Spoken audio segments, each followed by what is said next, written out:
Peace, God.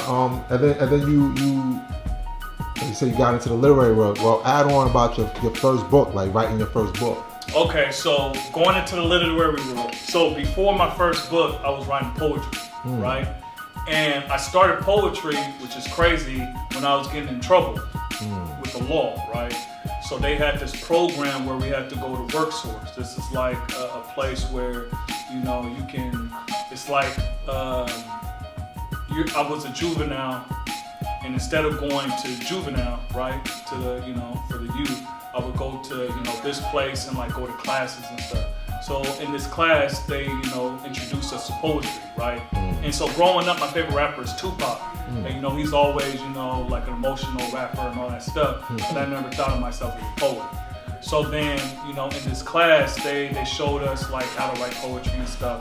And then like I was just, you know, all I did was write poetry in class and all this stuff. So, you know, yeah, so then it gradually like kind of went into, okay, I want to tell stories and I want to control my own world.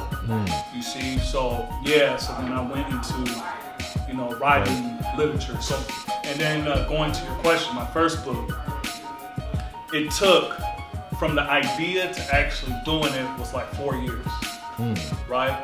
So just writing, you know, and it was a hood book because, you know, that's what you experienced. Yeah. Right. So that's what I experienced. So it was like a hood love story, right? Okay. And it took years to do it, but then, you know, I was really determined to do it and, you know, publish it. And I tried to find a publisher because this is around the time self-publishing really started taking off. You know, it's like Amazon and all that stuff really came up. And so I was like, you know what?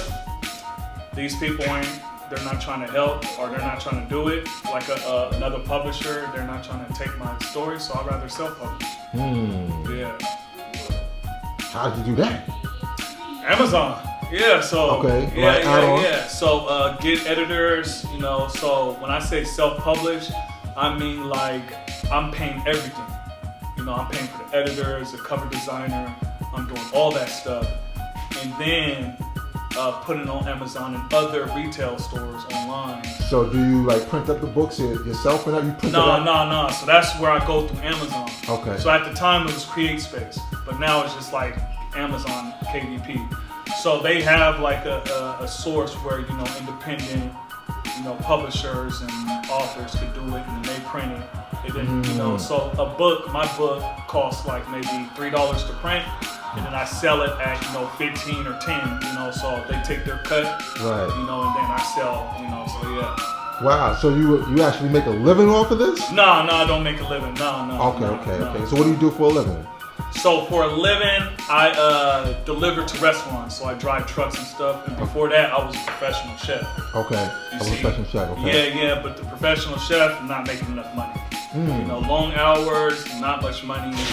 And, you know, it's funny because I get paid twice as much now doing what I do delivering to restaurants than actually working in restaurants. Oh, really? So you weren't like a head chef anywhere? I was a sous chef. That's the highest level that I got to. And the sous chef is like the one that leads each shift. So like the AM and the PM, right? So the head chef, he doesn't run. He has like his right hand man.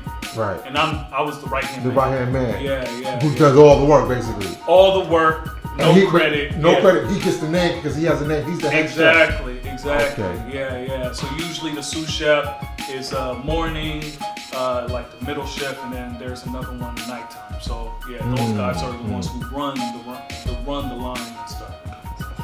If Mecca did this.